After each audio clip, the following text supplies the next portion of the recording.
Hi, പുതിയൊരു വീഡിയോയിലേക്ക് സ്വാഗതം. ഈ വീഡിയോ ഹയർസിനെ കുറിച്ച് തന്നെയാണ്. അപ്പോൾ നമ്മൾ കുറച്ച് ഹയർസിനെ കുറിച്ചുള്ള കാര്യങ്ങളൊക്കെ ഒട്ടുമിക്കതും കാര്യങ്ങളൊക്കെ പറഞ്ഞിട്ടുണ്ട്. എന്നാലും ഞാൻ വിചാരിച്ചു എന്നാൽ പിന്നെ നമുക്ക് മറ്റ് കാര്യങ്ങളൊക്കെ ചെയ്യാമെന്ന് വിചാരിച്ചതാണ്. പക്ഷേങ്കിൽ യുവന്മാരെ സമ്മതിക്കണ്ടേ. അപ്പോൾ യുവന്മാരുടെ രാവിലെ തന്നെയുള്ള ഒരു മെസ്സേജ് എന്ന് പറഞ്ഞു കഴിഞ്ഞാൽ അത് എന്നെക്കുറിച്ചായിരുന്നു. രാവിലെ 6 മണി മുതൽ രാത്രി 12 മണി വരെ ഒരു വർഷമായി വീഡിയോ ചെയ്തുകൊണ്ടിരിക്കുന്ന കന്നഡക്കാരനും മറ്റുള്ള ആളുകളും ഈ കമ്പനി മണി ചെയിൻ ആണെന്ന് പറഞ്ഞുകൊണ്ടിരിക്കുന്നു. ഒരു റോബോട്ട് സംവിധാനത്തിന് പോലും രാവിലെ 6 മണി മുതൽ 12 മണി വരെ ഇങ്ങനെ ഒരു റൂമിൻ്റെ അകത്തിരുന്ന് വീഡിയോ ചെയ്യാൻ പറ്റില്ല.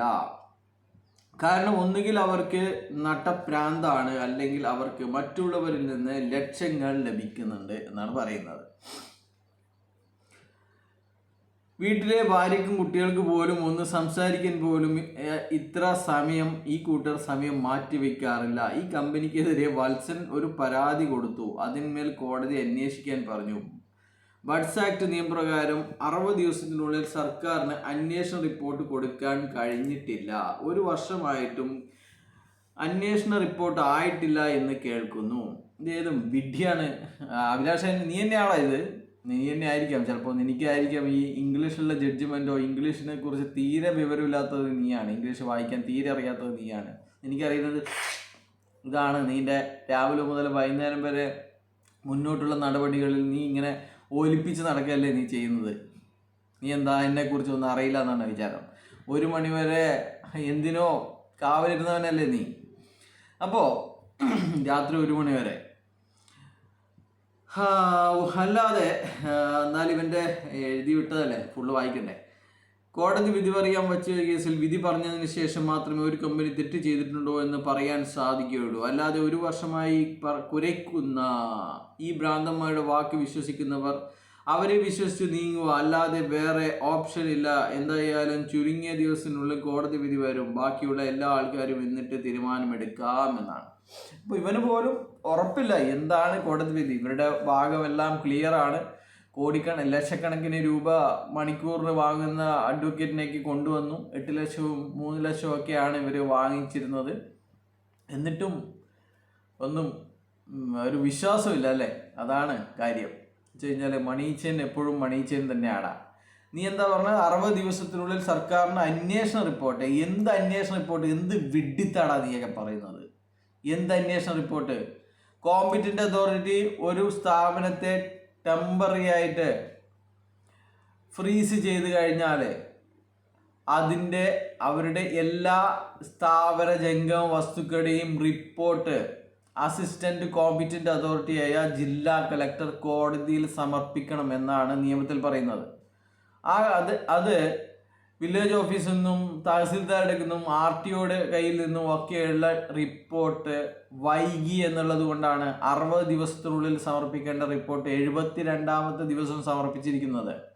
അത് കോടതിക്ക് ഉത്തമ ബോധ്യമുള്ളത് കൊണ്ടാണ് ഇത് 60 ദിവസത്തിനുള്ളിൽ സമർപ്പിക്കേണ്ടതാണ്. എന്നാലും ഇവന്മാര് കള്ളന്മാരാണ് എന്നുള്ള ഉത്തമ ബോധ്യത്തിൻ്റെ അടിസ്ഥാനത്തിലാണ് 27 ഏപ്രിൽ 2024 തൃശ്ശൂരെ ബഡ്സ് കോടതി ഇവരുടെ എല്ലാ സ്ഥാവര ജംഗമ വസ്തുക്കളും അറ്റാച്ച് ചെയ്യാൻ വേണ്ടിയിട്ട് ഉത്തരവിറക്കിയത്.